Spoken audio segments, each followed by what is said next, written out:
sa firing line. Pero i-check ko lang anay diri sa syudad sa Bacolod ang advisory man kag pinaka-latest nga monitoring anong ginimo subong man may nag-coordinate na sa city government sa CDR mo sa mga stranded passengers bala nakabulig kita na ano ang sitwasyon. Let's have Sir John Marie Vargas, Executive Assistant kag Cluster Head sa CDR mo. Sir Joms, amayng gabi. Hello, Art, may gabi. Actually, magkaroon kita tapos meeting sa NGC. Pau. So, sa ibang nga grupo for the mayor Bing. Okay. To finalizing planning, pati ang suspension sa offices kag classes. Okay. So what was the latest, if you may, Sir Joms? Well, ang klase, kahit kung signal number 1 kita, kundi usually, common sila primary kag wala kinder. But we decided kayo na sa meeting namon nga i-include na lang high school.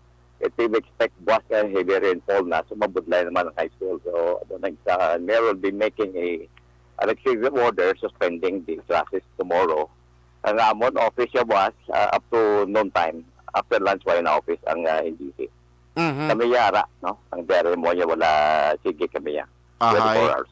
Di inyo ginigibwas ang samal ang trabaho, gidman mo, hindi pwede ni nga madiskanso kung mo i-adyuta yan ay? Maganda. Sige lang andad naman ta sinasir sa bilang mga first responder, kag kapin pa ikaw ang leader na dati, hindi kag kapay-uway So bali, klaruhon ko number 1, Bwas ang mga empleyado sa government center, ma-report sila in the morning, pero after lunch, why na? Why na? After lunch, okay. Office naman Bwas. Ang mga klase, since nga ang face-to-face, ara pa man lang sa high school, sa senior high, why man Bwas klase?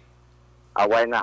Dinakuha na lang namon, consider namon kasi alang-alang man kung hapon ka pa simintingot bala namon. Okay. We decided kaya man ang depende na sa amon meeting. Nga, i-obra na lang namon, although ay madala sa normal requirements sa disaster management. Usually, kalo, wala number 1, wala nang iba suspend mo eh. Okay. So, may di pang-amon lang tao, it will be mga problema sa kabataan. We decided kaya na sa meeting, kung sa kay Consular Novero, Okay. kaya naman siya sa education, nga i-suspend lang ang classes. Okay. Very good. No, at least amo lang pinaka-latest ng ginmeeting nyo this afternoon. Now, ano sir ang mga tikang ginimo since ka may reported ang Coast Guard nga mga stranded passengers, vessels, ang mga nagasalakay dire nga crew, driver, sa mga panel o rolling cargos, may ara kita ibulig dira sa mga kinanglanon sa Bridco Port?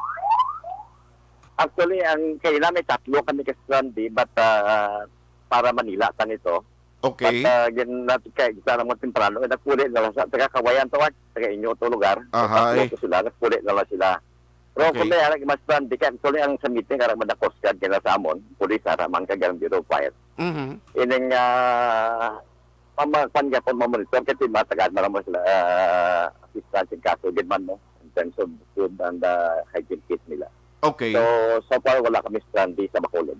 Wala subong. Ang support sir, mga drivers ng rolling cargos. Apart entry why na savings mo o hindi ka nakagwa eh. Okay. So rolling kag one why na nabiyahe taran. Aha. Pero ang mga tineranay nga mga kagao ko ng mga nag-upod dira sa sining mga panel, dira lang sila matiner. Atin posible siguro amo na ang guan nila kasi pero atin siguro sing hapon pa lang daw or siguro iba na mo ganing empleyado sa tiyak pa sa Adlaw. Jesus. Stranded to sila, they cannot go home. So right na may most na kami sigla number 1 at the Negros.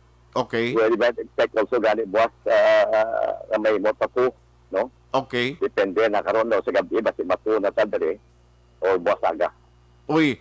So diri sa aton sa Bacolod kay report sa PDMP nakuha naton just tonight kay gani siling expectedly base sa kagahon diri mabatyagan sa Negros and Bacolod. No, anong ino-forecast niya sir ang na-monitor nyo? Ilang amon lang taw sini would be Bwas aga may ara na ulan. Hindi pa nagigya stormy weather, no? Ulan na gin saya. Okay. Mabatyagan ang stormy weather mga towards noon, no? Noon time. Sa hapon. Kaya ang exit ang entry point ng Odette kagahon sa Biyernes eh. Pero di magliwat ng latining pattern. Okay. Kung mag-interact nila, mas niya siya from Surigao City, Southern Leyte, kag Samar, Cebu, kag Bohol. Kasi may banan, ang iya first second, may banan na nangyayari kada siyon. So, ano lang tao. Okay. So, diin ka ma-areas diri based sa meeting nyo ang daw gina-consider as barangay of concern, no? Especially kung mag-igo din mga pag-ulan.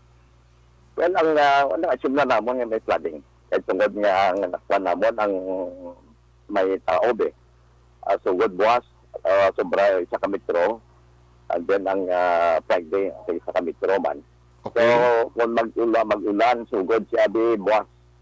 Pag tabuon niya ang taob, may ara din niya pag makulog. So, expect na namon ang daan yung kaso din man. So, in dua ka area, kung siya namon, ining suba, pang mag-sumay sa lupit. Okay. Si Reventer, kung sinusunod yung class card kita.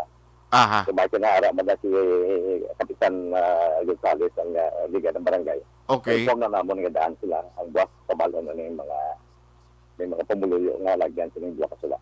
Sige. So, just keep us posted if there is any possible advisory coming from your office so that ma-relate sa public. Salamat gid Sir Jones no, for the information na ginatag karon na gabi. Okay, sige. Thank you, Kid. Salamat. Good night. Good night. Action firing line. Halong gid kita, all set naman halos ang mga preparasyon sang city and the province, no? Anyway, ang sa province, kuhaon talo na kanong Action Marlon Hinubia kay posible may mga palayag man kaina si Dr. Sifar Gerhardt Kailian